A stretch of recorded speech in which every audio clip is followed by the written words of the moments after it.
the mic. Get on the mic. Just get on the mic. Get on the mic, Mike.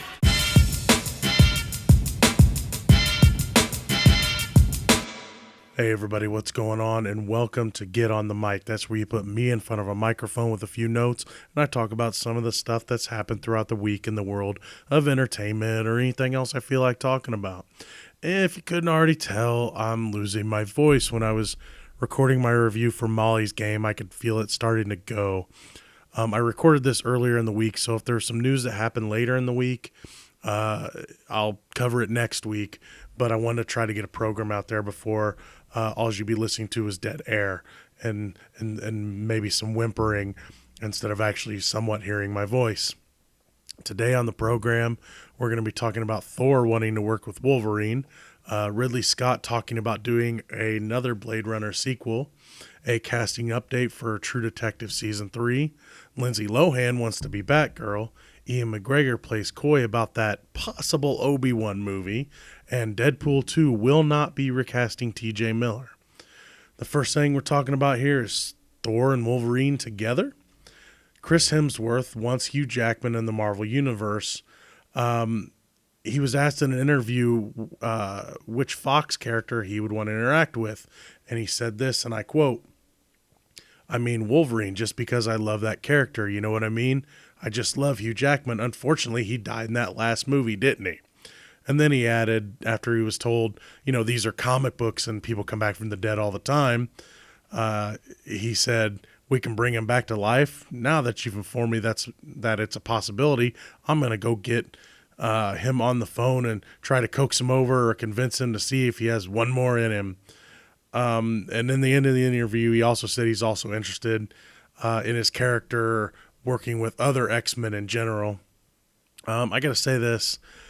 The fairy tale is there. I know it is. And we all wanted it.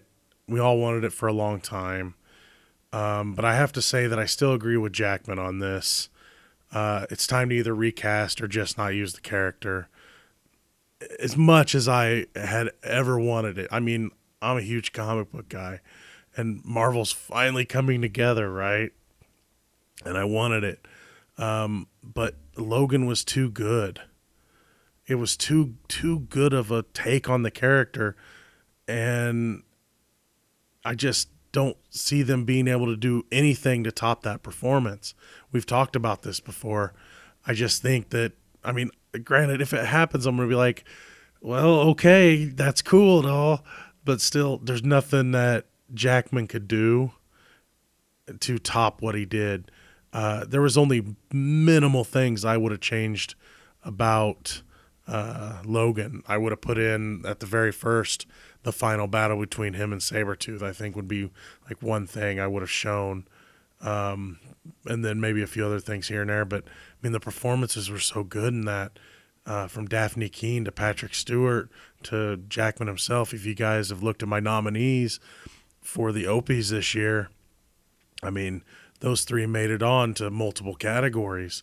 So as much as I would love deep down to see Wolverine with the Avengers and everything, I don't think I want to see it as Hugh Jackman. It's really close, but I don't think it's the best idea. Next, we're going to talk about Ridley Scott wanting to make another Blade Runner movie. We've talked about this before. Scott's thoughts on Blade Runner 2049. He said, it's slow, long, too long. I would have taken out a half an hour. Well, I kind of agree with the guy. He had this to say about doing another one, though, about the possibility of another one happening. He said, I hope so. I think there is another story. I've got another one ready to evolve and be developed, so there is certainly one to be done for sure. My biggest question about this would be, would Ridley Scott direct it? There's that funny story about the 2049 shoot where he was kicked off the set because he was getting in the way, so to speak. I remember having a good chuckle about that. It's like, he's like, it's my baby. And they're like, we've got it. I know he gave lots of ideas and a lot of the ideas were his, but they were just like, look, you're too close to this. Think about it. think about when he goes back to a lot of his other properties, they become Alien Covenant and Prometheus and things like that. I thought it was great to have another, take the world he created and have someone else give their take on it. And that's, Blade Runner 49. As I said in the last story, Blade Runner 49 was one of my favorite movies of last year, and it made the top 10 list of nominees.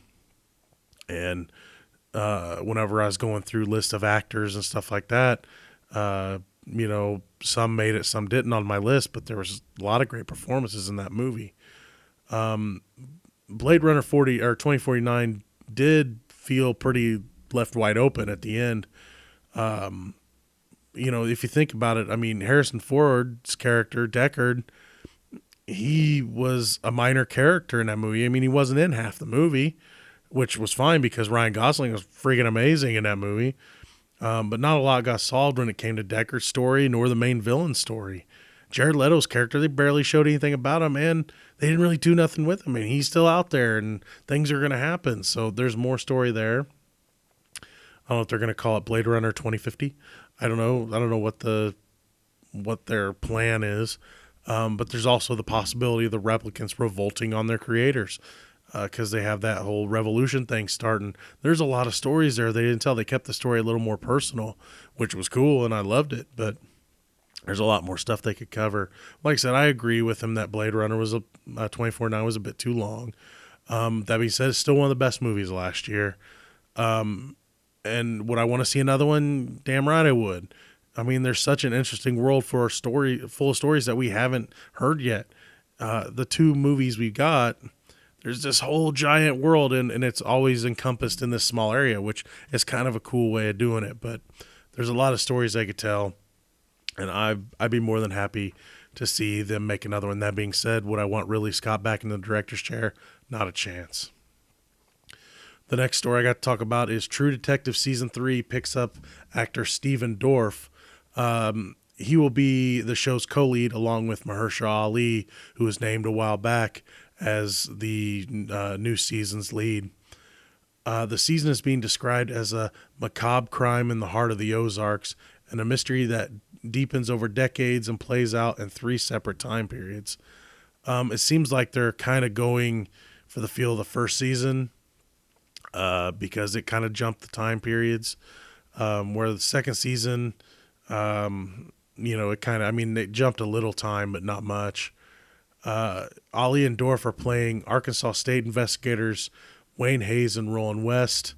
And it's not known when the show will return or how many episodes it'll be. The last 2 seasons were 8 episodes each, so I imagine they'll probably stick with that formula. Season 2 had its moments, but it wasn't the most, original show. The predictable twists, it had predictable twists, and it tried to be a bit too artsy for its own good. Following the Criminal took away from the whole detective part of the show. The cast was great. I loved the cast, but they weren't given the best story to act out. That was the problem, is you got these actors that are at least good to great, and granted they didn't have the weight of Woody Harrelson and Matthew McConaughey, but they gave it the best they had, but the story they had just wasn't the greatest thing. Like I said, it felt a little too artsy to me. And spoiler alert, especially when Vince Vaughn's character died, it was just a little too much for a show. I will say that I love the Leonard Cohen opening theme of the song Nevermind. It was my ringtone for the longest time. The first I heard that, I'm like, yeah, that's how I want my phone to ring. My thoughts on season 3. Look, season 1 is amazing, and that's a show I'd go back and watch again and again, or a season I'd watch again and again. Season 2, I mean, since they're not really connected, it was okay, but I don't think I would watch it again. But yeah, season 3 needs to get back to what the first season did so well, and I think they're doing that. Have only a couple of compelling detectives to follow and an interesting and mind-blowing mystery to follow as well. And it seems like that's the path they're going on. I think they're playing it smart. Stephen Dorff can be a good actor given the right material. Mahershala Ali is amazing. I have no doubt, and he is going to own that show. So I am really looking forward to season 3 after a somewhat disappointing season 2. The next story, Lindsay Lohan wants to be Batgirl. I won't be too jokey about this because I was going to say something along the lines of it depends on which Lindsay Lohan we get, sober or not, right? I don't want to be like that. But she tweeted out, retweet if I should star in the new Batgirl movie, and everyone tell at Joss, which is Joss Whedon's tweeter, tell everyone, tell Joss Whedon. And then she put a kissy face emoji on. She would have used a bat emoji or a Batman emoji. Look, I think this is highly unlikely that this would happen. And no, it's like I said, I'm not going to make jokes about Lindsay Lohan. I mean, she's done some stupid stuff. Do I think she could do it? Maybe, given the story. I don't know. I don't think she's the greatest actress in the world. But the fact that Whedon himself has come out and said he wants to cast someone new in the role, I just think they're going to go for a fresh face for this. Whedon come out and said this: I'm creating this character. I'm in a dialogue with her. We'll see who joins that later on. I think this is somewhere you can go and find Batgirl and then you cast her. I'm not against movie stars. They're great. But if you need someone who's going to be just right, and in a situation like this, the name carries a lot of weight. So yeah, I think they're going to go for someone new or new-ish. And honestly, I just don't think she would be good in the role. I mean, yeah, she's got the red hair and she could pull that off and everything. But, like I said, I've never really been a fan. And since they're going to go the young route anyway, I mean, maybe there's a part for her in a superhero movie somewhere. I haven't really given it much thought. But, I think her ship has sailed. I mean, she still works here and there, but she hasn't really been anything. I would say, I don't have her IMDb in front of me at the moment, but I don't think she's really been anything really significant since probably Mean Girls. So that's been a while. So yeah, I don't expect her to play Batgirl. She can dream. I still want to play the Punisher one of these days, but we all know that ain't going to happen. John Bernthal's too perfect, right? The next story we're going to talk about is Ewan McGregor. Is he going to play Obi-Wan again? That keeps coming up. At the Golden Globes, McGregor won an award for his role, or should I say roles, in Fargo. I haven't watched that show yet. I heard he played two different people. And he was asked during an interview if he was going to play Obi-Wan again. And he said this: there's a lot of talk, and I'd be happy to play him again, but I don't know anything more than you do. So, yeah, he's playing a little bit coy. But here's the thing.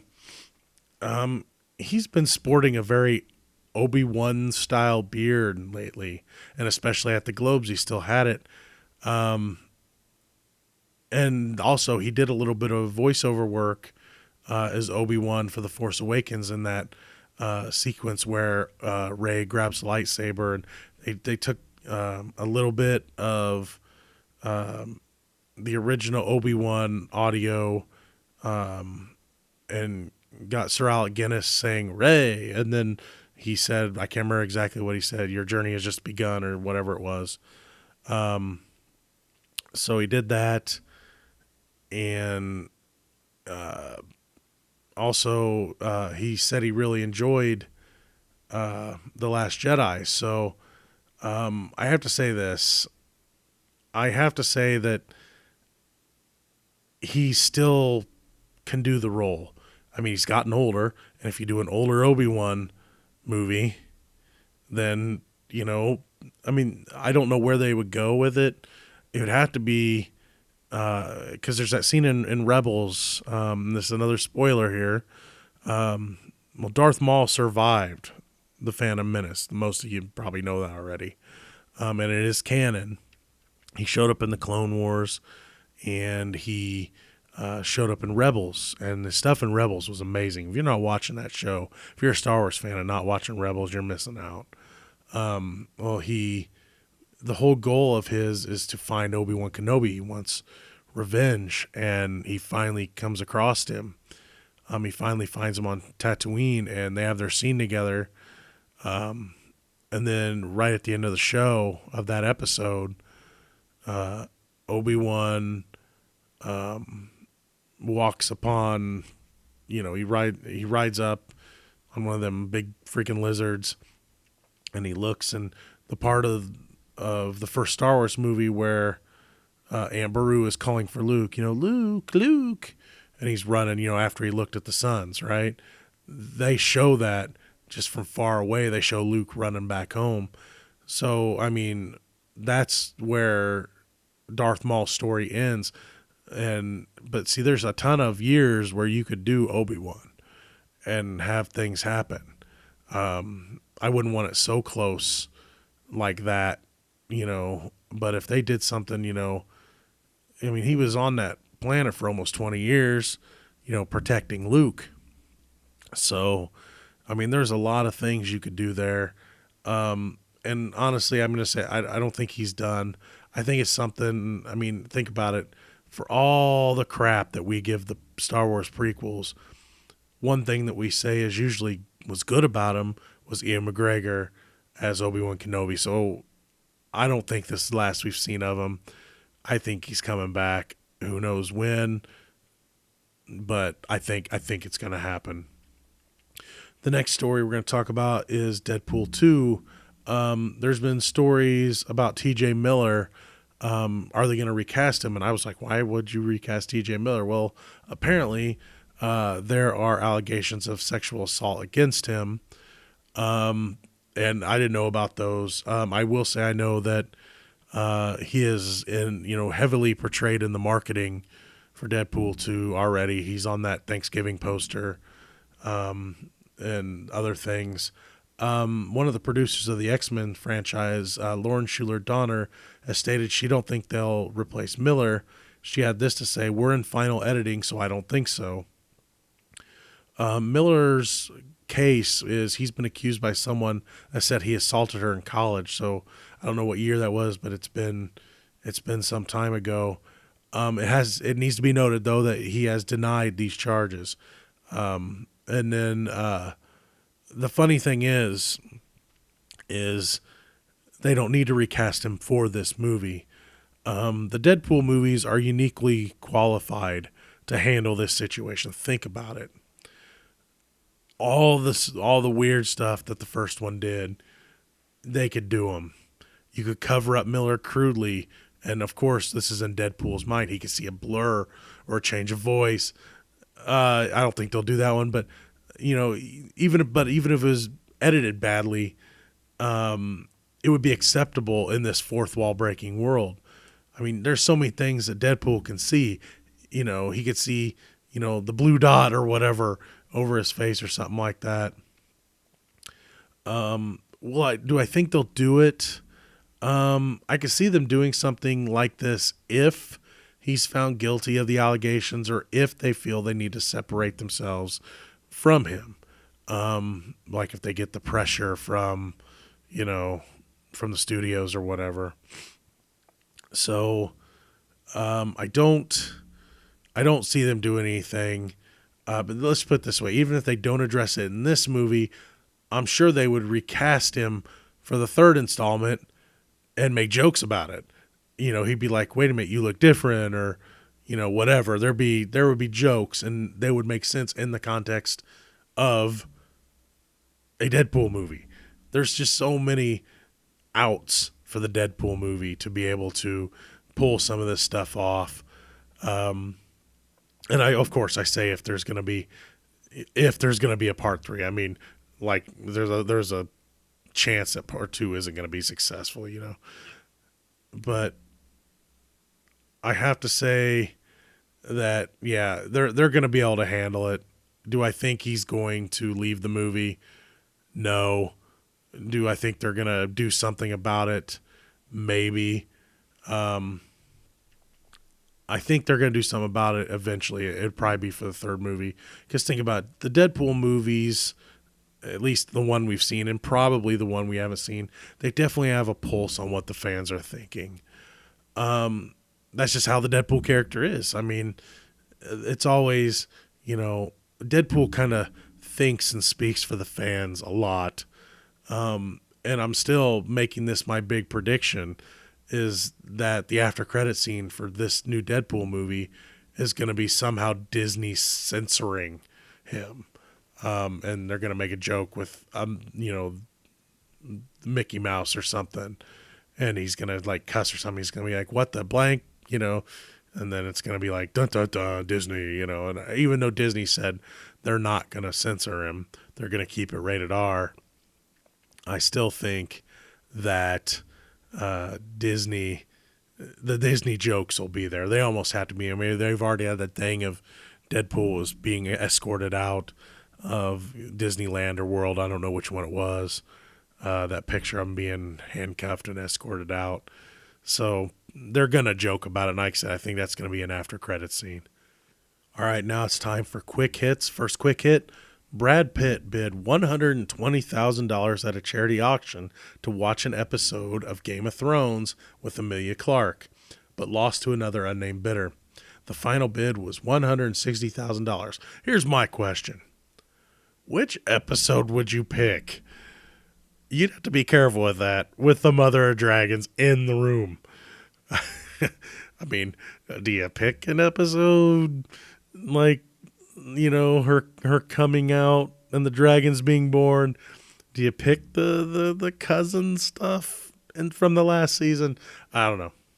I'd probably still pick something with the Hound. That's just me.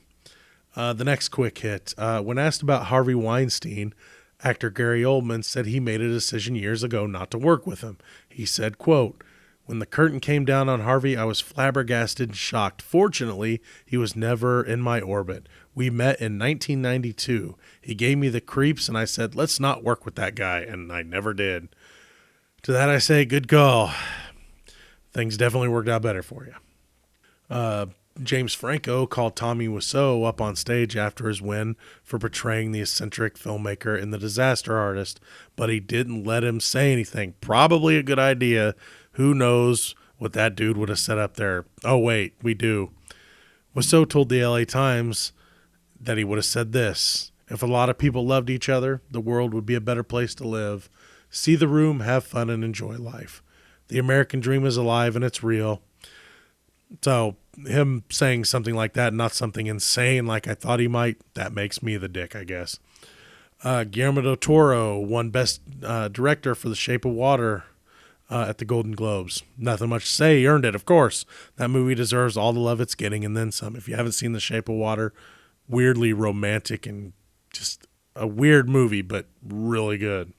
Fantastic cast, fantastic movie. Next quick hit. The next Cloverfield movie was supposed to come out last year in February, but was moved to April of this year.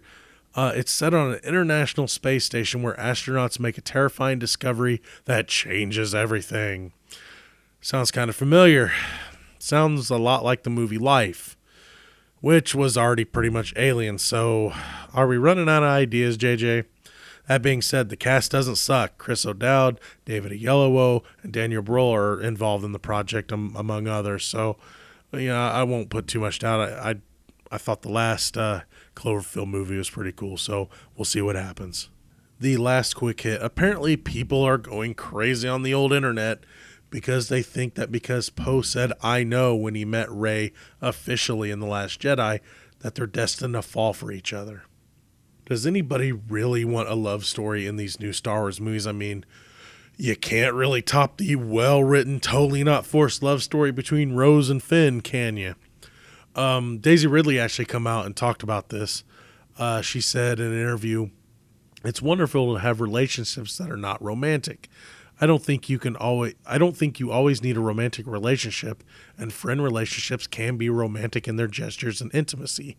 And she added, "So hopefully if Poe and Rey get to have scenes together, there will be intimacy, but it doesn't have to be romantic love." Do we have to have love stories in Star Wars?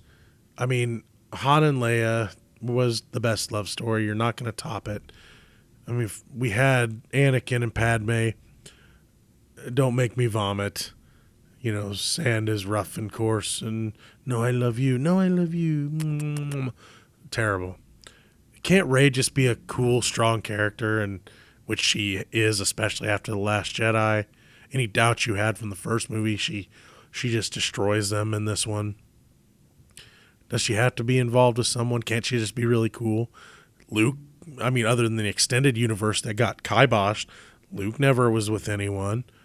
So, I would imagine the life of a Jedi or whatever they're going to be now would be lonely. Anyway, that's all I got for quick hits this week. Like I said, there were some other stories that came out, and I'll cover them next week. There was some interesting stuff that came out that I saw after I made my notes and everything, but I'll get to it next week. I want to remind everyone, it's hopefully that I can do this if the voice to come back. The Geek BQ podcast is now available. The first episode went up last week. It's going to be a bi-weekly podcast, and the new episodes will be coming out midweek, every other week. On the new show that we're going to be recording next week, we'll be discussing a lot of Star Wars stuff. Me and Heisenerd Bill Fields. If you don't follow his channel, that's his YouTube channel is Heisenerd. That's Heisenerd. Me and him are going to be discussing a lot of Star Wars stuff for our main story. We're going to be talking about The Last Jedi, Solo, Disney's job on the Star Wars franchise so far, and much, much more. We're going to have a lot of our ideas, a lot of our gripes, a lot of our praises. So if we get to record it, which hopefully the voice over the weekend will come back.